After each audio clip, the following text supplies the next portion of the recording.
சர்வசுகம் சர்வசுகம் இயேசுவின் நாமத்தில் சர்வசுகம்.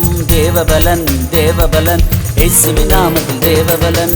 சர்வசுகம் சர்வசுகம் இயேசுவின் நாமத்தில் சர்வசுகம். தேவபலன் தேவபலன் இயேசுவின் நாமத்தில் தேவபலன். சுகமே இயேசுவின் சுகமே, பலனே இயேசுவின் பலனே. சுகமே இயேசுவின் சுகமே, பலனே இயேசுவின் பலனே. சுகம் சுகம் பலன் பலன், சுகம் சுகம் பலன் பலன்.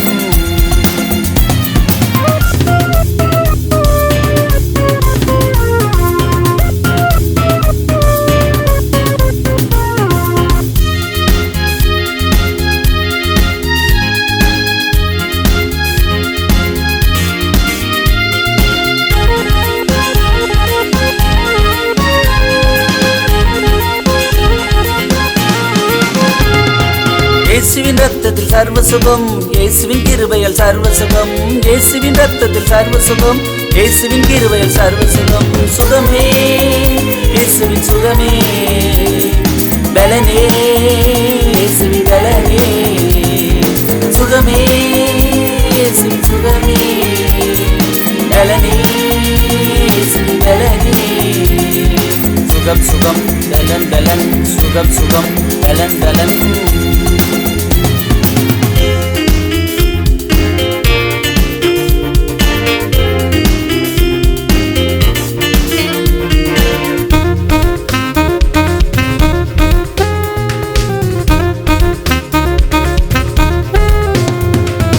இயேசுவின் பார்வையில் சர்வசுகம், இயேசுவின் வார்த்தையால் சர்வசுகம். இயேசுவின் பார்வையால் சர்வசுகம், இயேசுவின் வார்த்தையால் சர்வசுகம். சுகமே இயேசுவின் சுகமே, பலனே இயேசுவின் பலனே. சுகமே இயேசுவின் சுகமே, பலனே இயேசுவின் பலனே. சுகம் சுகம் பலன் பலன், சுகம் சுகம் பலன் பலன்.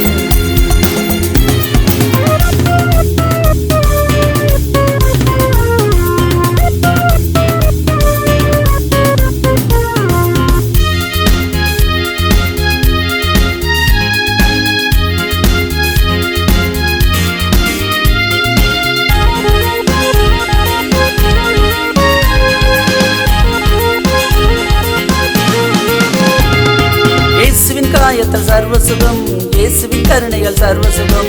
இயேசுவின் காயத்தால் சர்வசுகம், இயேசுவின் கருணையால் சர்வசுகம். சுகமே இயேசுவின் சுகமே, பலனே இயேசுவின் பலனே. சுகமே இயேசுவின் சுகமே, பலனே இயேசுவின் பலனே. சுகம் சுகம் பலன் பலன், சுகம் சுகம் பலன் பலன். சர்வசுகம் சர்வசுகம் இயேசுவின் நாமத்தில் சர்வசுகம். தேவபலன் தேவபலன் இயேசுவின் நாமத்தில் தேவபலன். சர்வசுகம் சர்வசுகம் இயேசுவின் நாமத்தில் சர்வசுகம். தேவபலன் தேவபலன் இயேசுவின் நாமத்தில் தேவபலன். சுகமே இயேசுவின் சுகமே, பலனே இயேசுவின் பலனே. சுகமே இயேசுவின் சுகமே, பலனே இயேசுவின் பலனே. சுகம் சுகம் பலன் பலன், சுகம் சுகம் பலன் பலன். ஆமென். அல்லேலூயா. நாம் ஒரு வசனத்தை வாசிக்கலாம். மத்தேயு 8ஆம் அதிகாரம் 1 முதல் 4 வசனங்கள். கர்த்தர் நல்லவர், நம் கண்களை மூடி ஜெபம் செய்வோம். பரிசுத்தமுள்ள தேவனே, நாங்கள் துதிக்கிறோம், போற்றுகிறோம். நீர் ஆசீர்வதித்தது நல்ல வேலைக்காக நன்றி செலுத்துகிறோம்.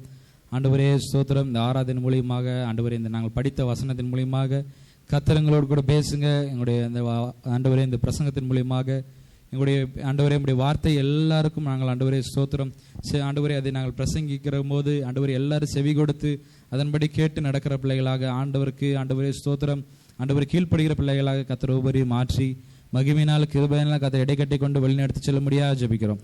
உமக்கே துதிகன மகிமை யாவற்றை செலுத்துகிறோம். கத்தனை ஆளுகை செய்து வழிநடத்திட்டோம். இயேசு மூலம் ஜெபிக்கிறோம் பிதாவே, ஆமேன் ஆமேன். அல்லேலூயா. இந்த இடத்துல பார்க்கிறோம், இயேசு மலையிலிருந்து இறங்கின போது திரளான ஜனங்கள் அவருக்கு பின் சென்றார்கள். இயேசப்பா அநேக இடத்துல பாருங்க மலையிலிருந்து தான் இயேசப்பா வந்து பிரசங்கம் பண்ணுவார். ஏன் அப்படின்னா, நம்ம இயேசப்பா வந்து வாழ்ந்த காலகட்டத்தில் மைக்கு கிடையாது, ஸ்பீக்கர் கிடையாது, ஆம்பிளிஃபையர் கிடையாது, எதுவுமே கிடையாது. அதனால் வந்து நம்ம கீழே இருந்து நம்ம கிரவுண்டில் இருந்து நம்ம ஒருத்தருக்கு நிறைய பேர்த்திட்ட ஒரு 100 பேர்த்திட்ட 500 பேர்த்திட்ட நம்ம பேசணும், நம்ம சொல்கிறது எல்லாருக்கும் கேட்கணும் அப்படின்னா நம்ம ஒரு ஹைட்டான பிளேஸில் நின்று பேசும்பொழுது எல்லாருக்கும் கேட்கும். நம்ம ஊர்லேயும் மலை இருக்குது, மலையிலிருந்து ஒரு சவுண்ட் விட்டோம்னா இங்கே வரைக்கும் கேட்கும் இல்லையா? அதே போல தான் இயேசப்பா என்ன செஞ்சார், மலையில் அடிக்கடி ஏறி நின்று பிரசங்கம் செய்தார். அல்லேலூயா. அந்த இடத்துல ஏறி நின்று பிரசங்கம் பண்ணுவாங்க. அந்த இயேசப்பாவை பிரசங்கத்தை கேட்குற பிள்ளைகள் அப்படியே சேர் மாதிரி அப்படியே அங்கே கீழே அப்படியே அழகாக உட்காந்து எல்லாரோடைய இயேசப்பாவுடைய பிரசங்கத்தை அழகாய் கேட்டார்கள். இயேசப்பா இந்த இடத்துல எல்லா பிரசங்கத்தையும் முடிச்சுட்டு எல்லா ஊழியங்களையும் முடிச்சுட்டு நிறைய பேருக்கு அற்புத அதிசயம்லாம் செஞ்சுட்டு அடுத்த ஊருக்கு போகலான்னு சொல்லி நடந்து வந்துக்கிட்டே இருக்கிறாரு. இயேசப்பாவுடைய அசிஸ்டன்ஸ் எல்லாம் அவர் கூட வந்துக்கிட்டே இருக்கிறாங்க. அப்பொழுது குஷ்டரோகி ஒருவன் வந்து அவரை பணிந்து, ஆண்டவரே, உமக்கு சித்தமானால் என்னை சுத்தமாக்க உம்மால் ஆகும் என்றார். அல்லேலூயா. ஆண்டவர்கிட்ட இந்த குஷ்டரோகி அப்படிங்கிறவர் வந்து, குஷ்டரோகி அப்படி என்றால் தொழுநோயாளி அப்படின்னு அர்த்தம். தொழுநோயாளி எப்படி இருப்பாங்க அப்படின்னா, மூஞ்சு கை கால் ஃபுல்லாக, உடம்பு ஃபுல்லாக கொப்பளம், ரத்தம், கை கால் தோல்லாம் உறிஞ்சிரும். ஒரு மாதிரி அவங்கள நீங்கள் பார்க்கவே முடியாது, ரொம்ப ரொம்ப கொடூரமாக இருப்பாங்க. அந்த ஒரு வியாதி, அது ஒரு வைரஸ், கிருமிகள் அவங்க உடம்புக்குள்ள இருந்து அது வந்து போகவே செய்யாது. ஒரு தடவை அந்த தொற்று நோய் பரவிடுச்சுன்னா போகவே செய்யாது. ரொம்ப ரொம்ப ரொம்ப ரொம்ப கஷ்டம். 50 வருஷத்துக்கு 30 வருஷத்துக்கு அது வந்து க்யூரே ஆகவே செய்யாது. அப்படி இருக்கும் பொழுது இந்த புதிய ஏற்பாடு காலத்தில், இயேசப்பா வாழ்ந்த காலத்தில் குஷ்டரோகி ஒருவர் இருந்தார். அவருடைய பெயர் குறிப்பிடவில்லை. ஆனாலும் அவர் இயேசப்பாவுடைய பிரசங்கத்தெல்லாம் தூரத்திலிருந்து கேட்டுக்கிட்டு இருந்தாராம்.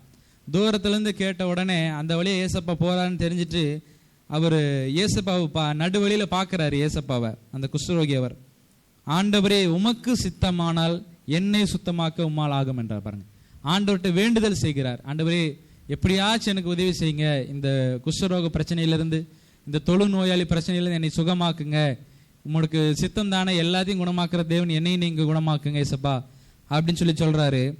வேண்டுதல் செய்கிறார் ஆண்டவர் சமூகத்தில். அல்லேலூயா. அந்த மைக் ஒரு மாதிரி வரும்.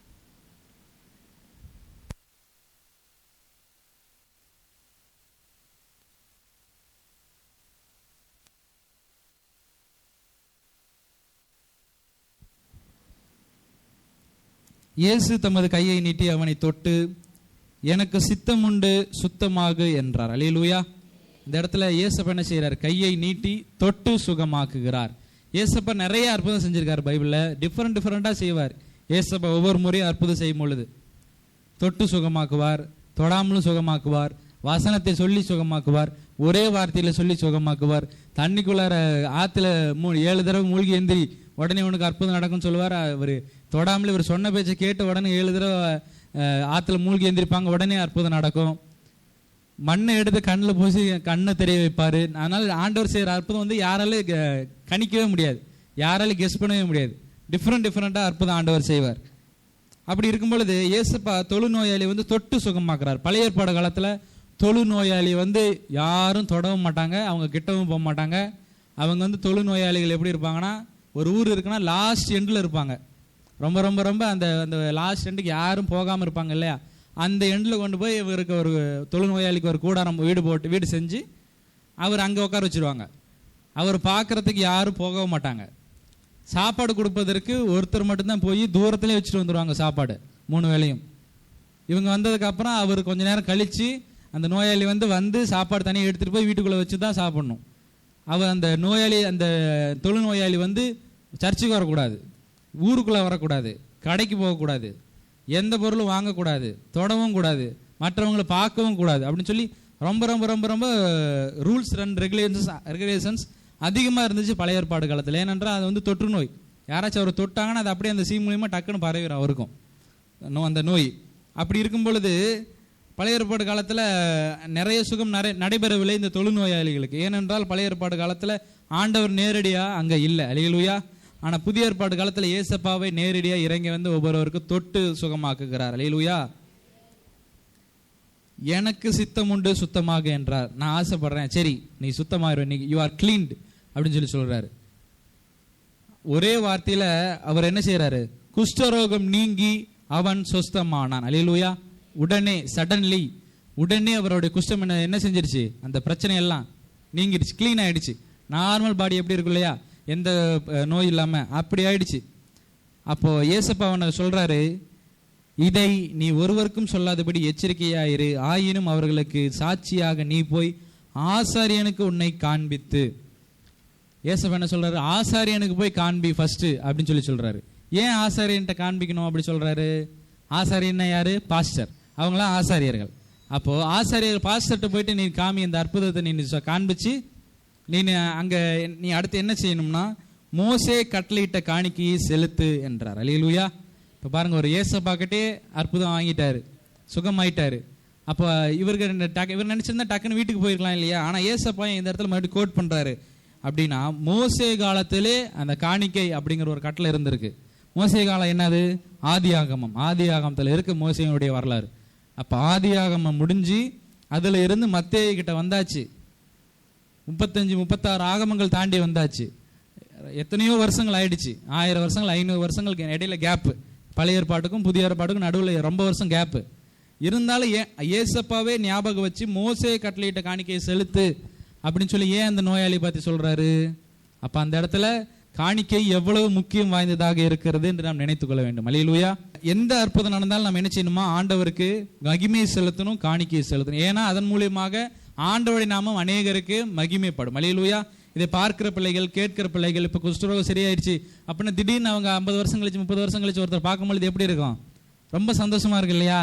எத்தனை வருஷம் ஆச்சு இவனைய பார்த்து, எத்தனை வருஷம் ஆச்சு மகளை இவனை பார்த்து அப்படின்னு சொல்லி அவருடைய ஃபேமிலி மெம்பர்ஸ்லாம் அவங்கள பார்க்கும்போது சந்தோஷப்படுவாங்களா, துக்கப்படுவாங்களா?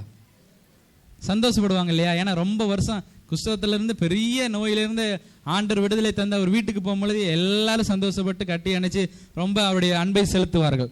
அப்போ அந்த அந்த இடத்துல யாருடைய நாமம் அதிகமாய் மகிமைப்படுகிறது? ஏசப்பாவுடைய நாமம் அதிகமாய் மகிமைப்படுகிறது. அல்லேலூயா. In Jesus name. அந்த இடத்துல ஜீசஸ் தான் அந்த இடத்துல பெரிய அற்புதம் செய்கிற தேவனாக இருக்கிறார். இன்னொரு வசனத்தை வாசிக்கலாம். மார்க் 2 அதிகாரம் 13 முதல் 17 வசனங்கள் வரை. அல்பேயுவின் குமாரனாகிய லேவி. லேவி அப்படிங்கிற ஒரு மனுஷன் இருக்கார். அந்த லேவி ஆயத்துறையில் ஒர்க் பண்றாரு. டாக்ஸ் கலெக்டிங் டிபார்ட்மெண்ட், சொல்ல போனால் இன்கம் டாக்ஸ் டிபார்ட்மெண்ட். அவர் கடல் ஓரத்தில் ஒரு டோல்கேட் மாதிரி ரெடி பண்ணி கடல் வழியாக வர எல்லா கப்பல் அந்த வழியாக கிராஸ் ஆகிற அந்த ஊருக்குள்ளே வர எல்லாரையும் அவங்க என்ன செய்கிறாங்க? உள்ளே விடணும் அப்படின்னா டேக்ஸ் கட்டிட்டு தான் உள்ளே போகணும். ஒவ்வொருத்தரும் 100 வெள்ளி, 500 வெள்ளி, 300 வெள்ளி, அந்த மாதிரி அவங்களுக்கு எவ்வளோ காயின்ஸ் கணக்கு வச்சுருக்காங்களோ அந்த காயின்ஸ் எல்லாம் கட்டிட்டு இந்த லேவி அப்படிங்கிற டேக்ஸ் கலெக்டர்கிட்ட காசை கட்டிட்டு அவங்க ஒரு பாஸ் கொடுப்பாங்க. அந்த பாஸ் வாங்கிட்டு தான் உள்ள அந்த ஊருக்குள்ளாரே போகணும். அப்போது இந்த லேவி அப்படிங்கிற மனுஷர் ஒரு டேக்ஸ் கலெக்டராக இருந்திருக்கிறாரு. அவர் நார்மலான மனுஷன் கிடையாது. அவர் என்ன செஞ்சிருக்கிறாரு? எல்லாரையும் ஏமாற்றி இப்போ 100 ரூபா டேக்ஸ் அப்படின்னா 500 ரூபா டேக்ஸ் போடுவாராம். 500 ரூபா டேக்ஸ். இப்போ அடுத்த டோல்கேட் போகும்பொழுது முன்னையே கட்டிட்டேன் அப்படின்னு சொன்னால் விட மாட்டாங்களாம். மறுபடியும் நீ 500 ரூபா கட்டணும்னு சொல்லுவாங்க. அப்போது எல்லாரையும் ஏமாற்றி நிறைய டேக்ஸ் போட்டுக்கிட்டே இருந்திருக்கிறார் லேவி. அப்போ இப்படி இருக்கிறவங்களை எல்லாரும் சந்தோஷப்படுவாங்களா, இல்லை இவங்களை எல்லாரும் வெறுப்பாங்களா?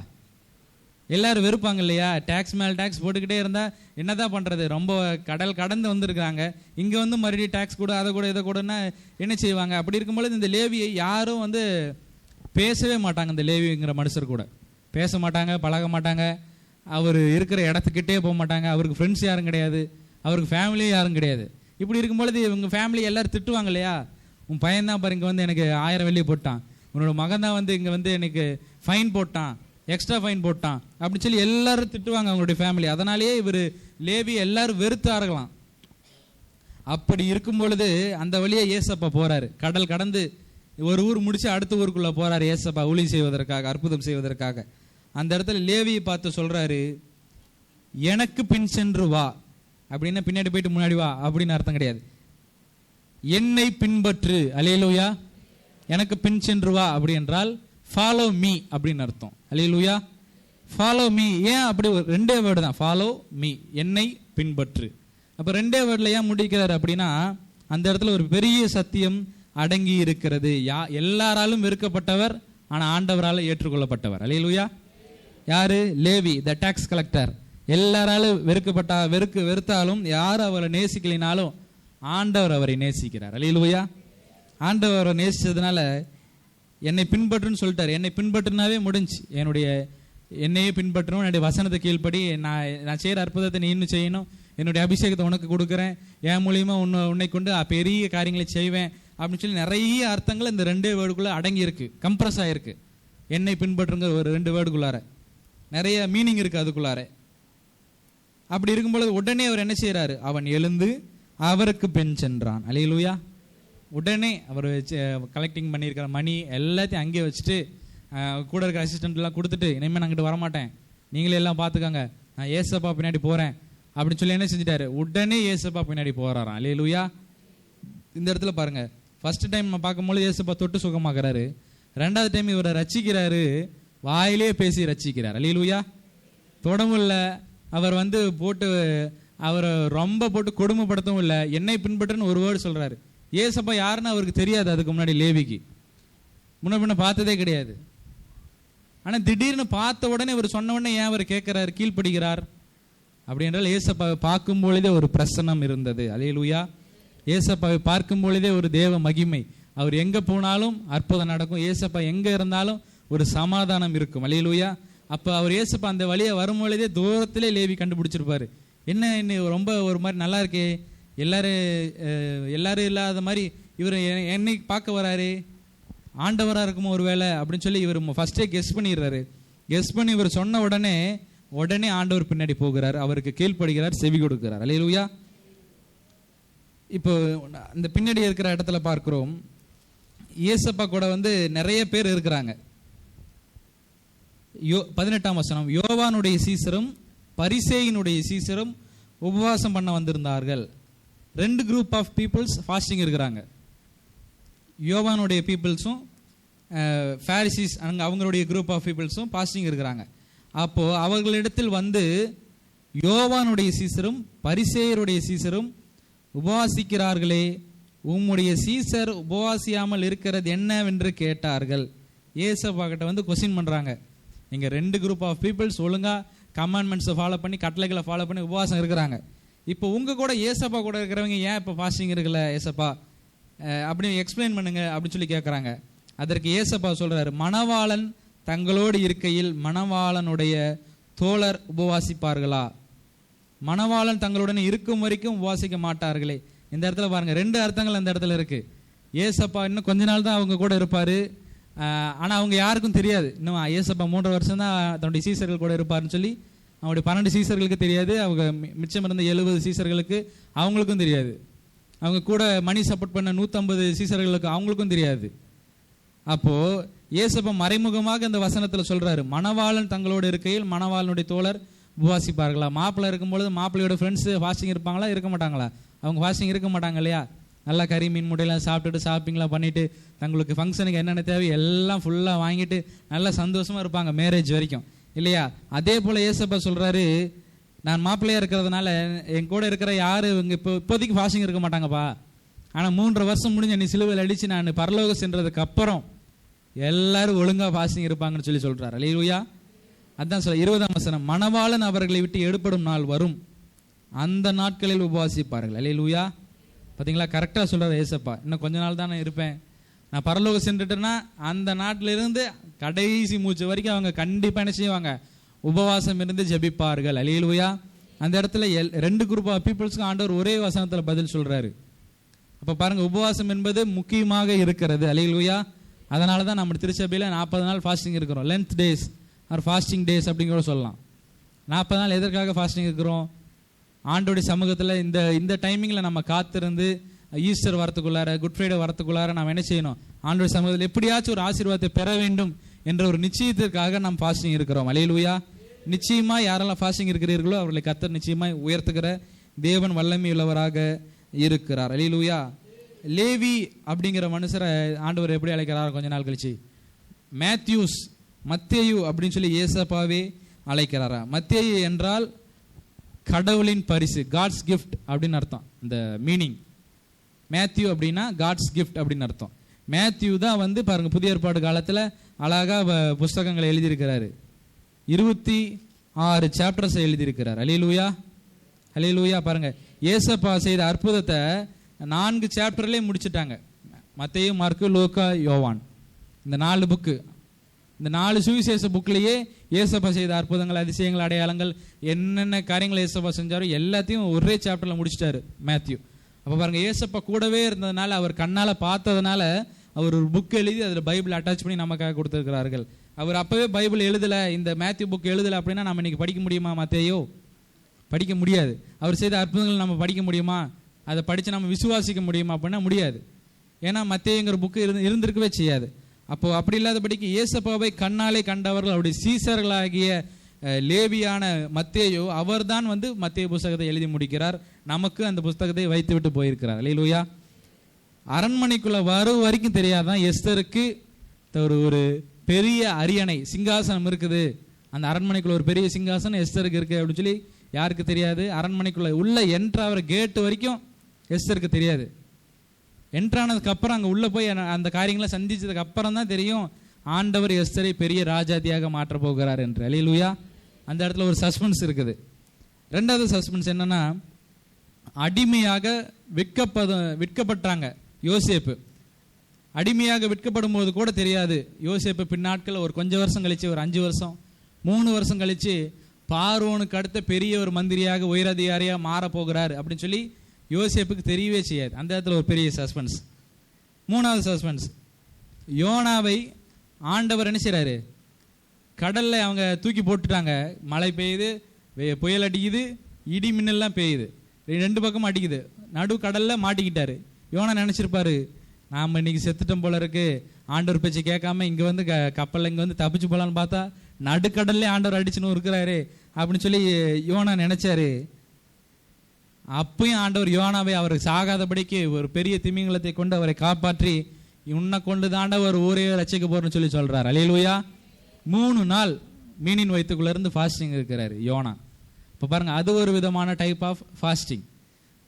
அது ஒரு விதமான ஃபாஸ்டிங். எதுவுமே சாப்பிடாம ஆண்டோடைய சமூகத்தில் அந்த 3 நாளில் தான் மனம் திரும்புகிறார். அல்லேலூயா.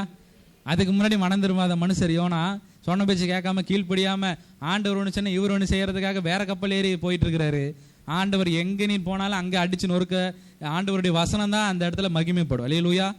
ஆண்டவருடைய வார்த்தையை விட்டுட்டு நீங்கள் எங்கே போனாலும் சரி, ஆண்டவர் உங்களை எங்கே போனாலும் ஒரு வார்த்தையை கொடுத்து, ஒரு போதகரை கொடுத்து, ஒரு சபையை கொடுத்து எப்படியாவது உங்களை சந்திப்பார். நடுக்கடலில் சென்றாலும் சரி, நடு வானத்தில் சென்றாலும் சரி, நட்ட நடுவில் நீங்கள் ஒரு யாருமே இல்லாத ஒரு ஊரில் தங்கியிருந்தாலும் சரி, ஆண்டவர் உங்களை அந்த இடத்துல சந்திக்கிற தேவன் வல்லமையுள்ளவராக இருக்கிறார். அல்லேலூயா.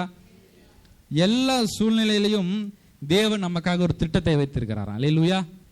எந்த சூழ்நிலையிலையும், இப்போ ரொம்ப கஷ்டமான சூழ்நிலை, இதுக்கு மேலே என்னை காப்பாற்ற யாருமே இல்லை அப்படின்னாலும் ஆண்டவர் உங்களை காப்பாற்றுவார். எல்லாரும் இருக்கிறாங்க, என்னை எப்படியாச்சும் காப்பாற்றிடுவாங்கன்னு நினச்சா உங்களை விட்டடிச்சிருவாங்க. காப்பாற்ற யாருக்கு மாட்டாங்க. கடைசி நேரத்தில் எங்கிட்டாச்சும் போயிடுவாங்க. எனக்கு அங்கே வேலை இருக்கு, இங்கே வேலை இருக்காங்க, அங்கே கூப்பிட்டாங்க, இங்கே கூப்பிட்டாங்க, நான் ஃபங்க்ஷனுக்கு போனேன், அங்கே போகணும், இங்கே போகணுன்றாங்க. ஆனால் ஆண்டவர் உங்களை எப்போ கூப்பிட்டாலும், நீங்கள் ஆண்டவர் எப்போ கூப்பிட்டாலும் ஆண்டவர் உங்களுக்கு கேட்டு செவி கொடுத்து உங்களுக்கு உடனே என் மகனை திடன் கொள் அப்படின்னு சொல்லி வசனத்தின் மூலியமா பேசுவார். அல்லேலூயா. அதனால் நம்ம யாரை பின்பற்றணுமா? ஜீசஸை பின்பற்ற வேண்டும். Follow Jesus. அல்லேலூயா. இயேசுவை பின்பற்றுகிற பிள்ளைகளாக நாம் இருக்க வேண்டும். நடிகரை அல்ல, கிரிக்கெட்டர்ஸ் அல்ல, பொலிட்டீஷியன்ஸ் அல்ல, கேர்ள் ஃப்ரெண்டை அல்ல, கேமிங் சேனலை அல்ல, content creators, different type of யூடியூப்ல கான்டென்ட் கிரியேட்டர்ஸ் இருக்காங்க. அவங்களெல்லாம் நம்ம ஃபாலோ பண்ணுறதுனால நமக்கு ஒரு அற்புதம் கிடையாது. நமக்கு 1,00,000 கோடி நமக்கு அவங்கள ஃபாலோ பண்ணதுனால நமக்கு ஒன்றும் கொடுக்க தர மாட்டாங்க. யாரை பின்பற்றினா ஆண்டவர் ஆசீர்வதிப்பாரா? தேவனை பின்பற்றினால் மாத்திரம் தான் ஆண்டவர் நம்மை ஆசீர்வதிப்பார். அல்லேலூயா. நீங்கள் மற்றவங்களை 1000 பேர்த்த ஃபாலோ பண்ணி வச்சுருந்தாலும் உங்களுக்கு ஏதாவது ஒரு கஷ்ட நேரத்தில் உதவி செய்வாங்க அப்படின்னு சொல்லி நினச்சிங்கன்னா யாரும் செய்ய மாட்டாங்க. நினைச்சாலும் செய்ய மாட்டாங்க, நீங்கள் கேட்டாலும் செய்ய மாட்டாங்க. ஏன்னா நீங்கள் யாருன்னே தெரியாது. அவங்களுக்கு லட்சக்கணக்கான பேர் ஃபாலோவர்ஸ் இருக்கும் பொழுது உங்களுக்கு ஒருத்தருக்கு யாரும் என்ன செய்ய மாட்டாங்க? உதவி செய்ய மாட்டாங்க. ஆண்டவர் தான் உங்களுக்கு எங்கே சென்றாலும் சரி உதவி செய்ய, காப்பாற்ற தேவன் வல்லமையுள்ளவராக இருக்கிறார். விசுவாசிக்கிறீங்களா? விசுவாசிக்கிறீங்களா? ஆமீன். நம்மை அழிப்பதற்கு, நம்மை கொல்லுவதற்கு சாத்தான் நிறைய திட்டம் போடுறான். நிறைய சோதனைகளை நம்ம போகிற பாதையில் போட்டுக்கிட்டே போகிறான். ஸ்பீடு பிரேக் மாதிரி கொஞ்சம் தூரம் தாண்டினா ஸ்பீடு பிரேக், ஒரு ஊர் தாண்டினா ஸ்பீடு பிரேக், ஒரு டிஸ்ட்ரிக்ட் தாண்டினா மறுபடியும் ஒரு ஸ்பீடு பிரேக். அப்படிங்கிற மாதிரி நிறைய பிசாசு வந்து என்ன செய்கிறான், நிறைய சோதனைகளை நம்முடைய வழியில் போட்டுக்கிட்டே போகிறான். அந்த சோதனையில் நம்ம ஆண்டவர் இல்லைன்னா நம்ம மாட்டிக்குவோம். நம்ம கூட ஆண்டவர் இல்லைன்னா அவன் போடுற சோதனையில், அவன் பண்ணுற பிரச்சனையில் நல்லா சிக்கிக்கிட்டு வெளியவே வராத மாதிரி நம்ம மாட்டிக்குவோம். சாத்தன் வந்து நம்மை கொல்லுவதற்கு திட்டம் தீட்டுகிறான். ஆனால் ஆண்டவர் வந்து நம்மை சோதிக்கிறாராம். ஆனாலும் சோதித்த பின் சுத்த பொன்னாக தேவன் நம்மை விளங்க செய்வார். அல்லேலூயா, அல்லேலூயா. ஆண்டவர் நம்மை சோதிச்சுட்டு அப்படியே நம்ம கைவிட்டுருவாரா அப்படின்னு சொல்லி ஆண்டவர் எந்த இடத்துலையுமே வசனம் போடல. சோதித்த பின் தான் சுத்த பொன்னாக விளங்க முடியும். நகை கடையில் நீங்கள் அந்த அடகுல வைக்கும்போது பாருங்கள், நல்லா ஃபஸ்ட்டு நல்லா என்ன செஞ்சிருவாங்க, ஒரு இதை வச்சு உரசி இது பியூர் கோல்டா இல்லை ஏமாத்துறாங்களா கவரிங்கன்னு சொல்லி நல்லா ஃபுல்லாக உரசி பார்ப்பாங்க. உரசி பார்த்ததுக்கு அப்புறம் தான் அது கோல்டு அப்படின்னு சொல்லி அவங்க நம்பி அதுக்கப்புறம் தான் உங்களுக்கு என்ன செய்வாங்க, கோல்டு லோன் கொடுப்பாங்க. அப்போது நல்லா அதை சோதிச்சதுக்கு அப்புறம் தான் அது சுத்த பொண்ணாக இருக்குது. அப்போ அதே போல தான் கிளீனிங் ப்ராசஸில், கோல்டு கிளீனிங் ப்ராசஸில் நிறைய ப்ராசஸ் பண்ணுறாங்க. நிறைய கெமிக்கல்ஸ்லாம் போட்டு க்ளீன் பண்ணி லாஸ்ட் ப்ராசஸில் தான் ஒரு சின்ன கோல்டு பீஸ் ஆஃப் காயின் கிடைக்குது, சின்ன பீஸ் ஆஃப் கோல்டு கிடைக்குது. அப்போ அவ்வளோ ப்ராசஸ்க்கு சோதித்து அவ்வளோ சோதனைக்கு அப்புறம் தான் ஒரு சின்ன கோல்டு கிடைக்குது. அப்படின்னா நம்மளும் அதே போல தான் நிறைய பிரச்சனைகளை தாண்டினா தான் ஒரு பெரிய ஒரு நல்ல மனிதனாக, ஆண்டவருக்கு கீழ்ப்படுகிற பிள்ளைகளாக, ஆண்டவருக்கு செவி கொடுக்குற பிள்ளைகளாக நம்ம சோதனைக்கு அப்புறம் தான் நம்ம ஆண்டவர் ஒழுங்காக பின்பற்றுவோமா. அல்லேலூயா. சோதிக்கிறதுக்கு முன்பாக நம்ம என்ன செய்வோம், ஏனோ தானம் என்று இருப்போம். ஆனால் சோதனைக்கு பின்னு ஒழுங்காக ஜோமனும், ஒழுங்காக கீழ்ப்படியும், ஒழுங்காக வேத வாசிப்போம். அல்லேலூயா. ஒரு வசனத்தை வாசிக்கலாம். ஆதியாகமம் 5ஆம் அதிகாரம் 24ஆம் வசனம்.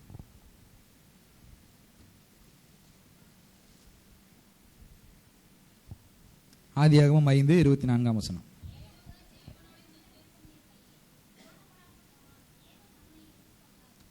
ஓகே, இந்த இடத்துல நம்ம பார்க்கிறோம், இயேசுவோடு கூட நடக்க பழகி கொள்ள வேண்டும். அல்லேலூயா. இப்போ நம்ம ஏற்கனவே இயேசுவோட அற்புதங்களை பார்த்துட்டோம், இயேசப்பாவை பின்பற்றுகிறோம் அப்படின்னு சொல்லி பார்த்துட்டோம். இயேசப்பா செய்கிற அற்புதங்கள் சஸ்பென்ஸாக இருக்குது, இருந்தாலும் அதையும் ஆண்டவர் நம்மை ஃபைனல் டச்சில் ஆண்டவர் நம்மை காப்பாற்றுவார் அப்படிங்க சொல்லி அதையும் பார்த்துட்டோம். இந்த இடத்துல என்ன பார்க்க போகிறோம் அப்படின்னா, இயேசப்பாவோடு கூட நடக்க பழகி கொள்ள வேண்டும், பேச ஆண்டவரோடு சஞ்சரிக்க பழகி கொள்ள வேண்டும். ஏனோக்கு தேவனோடே சஞ்சரித்து கொண்டிருக்கையில் காணப்படாமல் போனான். சஞ்சரித்து கொண்டிருக்கிறார் அப்படின்னா பேசிக்கிட்டு இருக்கிறாரு, ஆண்டவரோடு கூடவே நடக்கிறாரு, ஆண்டவரோடு ஜெபம் பண்ணுறாரு. Speaking with Jesus, walking with Jesus, praying with Jesus. ஏனோக்கு இந்த 3 பாயிண்ட் செய்கிறாரு இந்த ஒரே வேர்டுக்குள்ளார. சஞ்சரிக்கிறார் அப்படின்னா இந்த 3 அர்த்தமும் அதுக்குள்ளார இருக்கு. ஆண்டவரோடு பேசுகிறாரு, முகமுகமாய் பேசுகிறாரு, ஃப்ரெண்டு மாதிரி. நல்லா இருக்கேன், நல்லா இருக்கேன் ஆண்டவர், எனக்கு இது செஞ்சிருச்சு, நான் அடுத்து இந்த பிளான்ஸ் பண்ண போகிறேன், நான் அடுத்து வீடு கட்ட போகிறேன், லாரி வாங்க போகிறேன், கம்பெனி வைக்க போகிறேன், அடுத்து என்னுடைய சில்ட்ரன்ஸ் எல்லாம் பெரிய கம்பெனியில் நான் ஜாயின் பண்ணி வைக்க போகிறேன் அப்படின்னு சொல்லி நிறைய ஃப்ரெண்டு மாதிரி ஏனோக்கு ஆண்டவர்கிட்ட பேசுகிறாரு, ஆண்டவர் வந்து ஏனோக்கிட்ட பேசுகிறாரு. அதே போல் வேதத்தில் இன்னொரு மனுஷன் இருக்கிறார், எலியாவும் அதே போல் ஆண்டவர்கிட்ட ஃப்ரெண்டு மாதிரி பேசிக்கிட்டே இருப்பாரான் எந்த நேரமும், காலை மாலை மதியம் இரவு விடிகாலம் அப்படின்னு சொல்லி 5 வேளை என்ன செய்கிறாராம், ஏனோக்கும் எலியாவும் பேசிக்கிட்டே இருப்பாங்களா. அல்லேலூயா. இவர் ரொம்ப ஆண்டவரோட ரொம்ப ஐக்கியமானதுனால ஆண்டவர் என்ன செஞ்சிட்டாரு, நான் சும்மா கீழே வந்து உங்க கூட பேசிட்டு இருக்க முடியல, நீ என் கூடவே வந்துரு அப்படின்னு சொல்லி ஏனோக்கையும் எலியாவையும் ஆண்டவர் பரலோகத்துக்கு எடுத்துக்கொண்டார். அல்லேலூயா. ஆண்டவர் பரலோகத்தில் எடுத்துக்கிட்டு அவர் கூடவே வச்சிருந்து பேசிக்கிட்டே இருக்கிறார். அடுத்து என்ன பண்ணலாம், இவனுக்கு அடுத்து என்ன பண்ணலாம், அடுத்து உங்களுக்கு என்ன செய்யலாம் அப்படின்னு சொல்லி 2 பேருமே பேசிக்கிட்டே முகமுகமாய் தரிசித்து கொண்டே இருந்தார்களாம். அல்லேலூயா. அதே போல நம்மளும் ஆண்டவரோடு தரிசிக்க வேண்டும். இதுதான் மெயின் பாயிண்ட். ஏனோக்கு எப்படி ஆண்டவரோடு சஞ்சரித்தாரோ அதே போல ஆண்டவரோடு நம்மளும் சஞ்சரிக்கணுமா, முகமுகமாய் ஆண்டவரோடு பேசணும், ஆண்டவரோடு இடைப்படணும், ஆண்டவரோடு வசனத்தின் மூலியமா பேசணும், ஜெபத்தின் மூலியமா ஆண்டவரோடு பேசணும். இதெல்லாம் வந்து நம்ம வசனம் தான் நமக்கு வந்து ஆண்டவரை நம்ம இணைக்கிறதற்கு தேவனுடைய வசனம் தான் நமக்கு பிரிட்ஜ் மாதிரி, பாலம் மாதிரி. இந்த பிரிட்ஜ் இருந்தால் தான் நம்ம என்ன செய்ய முடியும், ஆண்டவர்கிட்ட போக முடியும், அவர் பேசுறத கேட்க முடியும், அவரோடு கூட நடக்க முடியும். பிரிட்ஜ் இல்லை அப்படின்னா நம்ம என்ன செய்ய முடியாது, இந்த இடத்துலேருந்து அடுத்த இடத்துக்கு கிராஸ் பண்ண முடியாது. அதே போல் வசனம் இல்லைன்னா நம்ம ஆண்டவரோடு பேச முடியாது, இடைபடவும் முடியாதான். அப்போ வசனத்துக்கு தான் நம்ம செவி கொடுக்கணும். அல்லேலூயா. ஒரு வசனத்தை வாசிக்கலாம். 1 யோவான் 1ஆம் அதிகாரம் 7ஆம் வசனம். அவர் ஒளியா இருக்கிறது போல நாமும் ஒளியிலே நடந்தால் ஒருவரோடொருவர் ஐக்கியப்பட்டு இருப்போம். பாருங்க, ஜீசஸ் இஸ் த லைட். அவர் வந்து லைட்டாக இருக்கிறார், அவர் ஒளியாக இருக்கிறார், அவர் எல்லாருக்கும் ஒளி வீசுகிறார், அவர் எல்லாருக்கும் அற்புதங்களை அடையாளங்களை செய்கிறார். அப்போ அவரை போல நம்மளும் மாறணும். அவரை நம்ம நேசிக்கிற நாம ஒளியிலே நடந்தால் ஒருவர் ஐக்கியப்பட்டிருப்போமா, ஒருவருக்கு ஒருவர் நம்ம என்ன செஞ்சிருப்போம், சந்தோஷமா இருப்போம், சமாதானமா இருப்போம். அல்லேலூயா.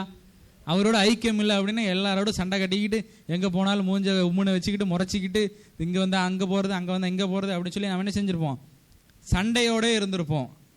ஆனால் ஆண்டவரோடு நம்ம ஐக்கியமாக இருந்தால் அந்த சண்டையெல்லாம் நீக்கி சமாதானமாய் நம்ம ஒருவரோட ஒரு இருக்க தேவன் உதவி செய்வாராம். அல்லேலூயா, அல்லேலூயா.